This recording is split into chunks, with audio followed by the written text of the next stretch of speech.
RSS ക്യാമ്പിലെ ലൈംഗികാതിക്രമം തുറന്നു പറഞ്ഞ യുവാവ് ജീവനൊടുക്കിയതിൽ നിർണായക വിവരങ്ങൾ പുറത്ത്. ഇയാൾ RSSന്റെ ക്യാമ്പുകളിൽ പങ്കെടുത്തിട്ടുണ്ടെന്ന് പോലീസ് സ്ഥിരീകരിച്ചു. പ്രകൃതി വിരുദ്ധ പീഡനത്തിനും ആത്മഹത്യാ പ്രേരണയ്ക്കും കേസെടുക്കാമെന്ന് പോലീസിന് നിയമോപദേശം ലഭിച്ചു. ആത്മഹത്യ ചെയ്ത യുവാവ് RSSന്റെ ഒന്നിലധികം ക്യാമ്പുകളിൽ പങ്കെടുത്തിരുന്നു. RSSന്റെ ITC, OTC ക്യാമ്പുകളിലാണ് പങ്കെടുത്തത്. ലൈംഗികാതിക്രമം നേരിട്ടതായും ആത്മഹത്യ ചെയ്യുമെന്നും യുവാവ് പറഞ്ഞതായുള്ള മൊഴികളും പോലീസിന് ലഭിച്ചു. സുഹൃത്തുക്കളുടെയും OCDക്ക് ചികിത്സിച്ച 2 ഡോക്ടർമാരുടെയും മൊഴികളാണ് ലഭിച്ചത്. RSSന്റെ മനുഷ്യത്വരഹിത പ്രവർത്തനങ്ങളിൽ അന്വേഷണം വേണമെന്ന് കോൺഗ്രസ് ആവശ്യപ്പെട്ടു. RSS ക്യാമ്പുകളിൽ നടക്കുന്ന ഇത്തരം മനുഷ്യത്വരഹിതമായ പ്രവർത്തനങ്ങളെ സംബന്ധിച്ച് അന്വേഷണം വേണം.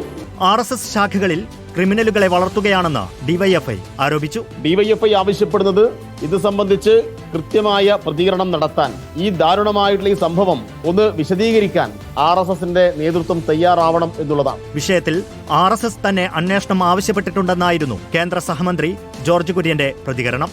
ആ സംഘടനയോട് ബന്ധപ്പെട്ട ആൾക്കാർ നിഷ്പക്ഷമായിട്ടുള്ള അന്വേഷണം നടത്തണമെന്ന് ആവശ്യപ്പെട്ടിട്ടുണ്ട്. അപ്പൊ അന്വേഷണം നടത്തണം എന്ന് ആവശ്യപ്പെട്ട് കഴിഞ്ഞിരിക്കുന്നു. അതിനപ്പുറത്തേക്ക് ഇനി എന്താ ചെയ്യേണ്ട? ഇതിനിടെ RSSനെതിരെ പ്രതിഷേധവുമായി യുവജന സംഘടനകൾ രംഗത്തെത്തി.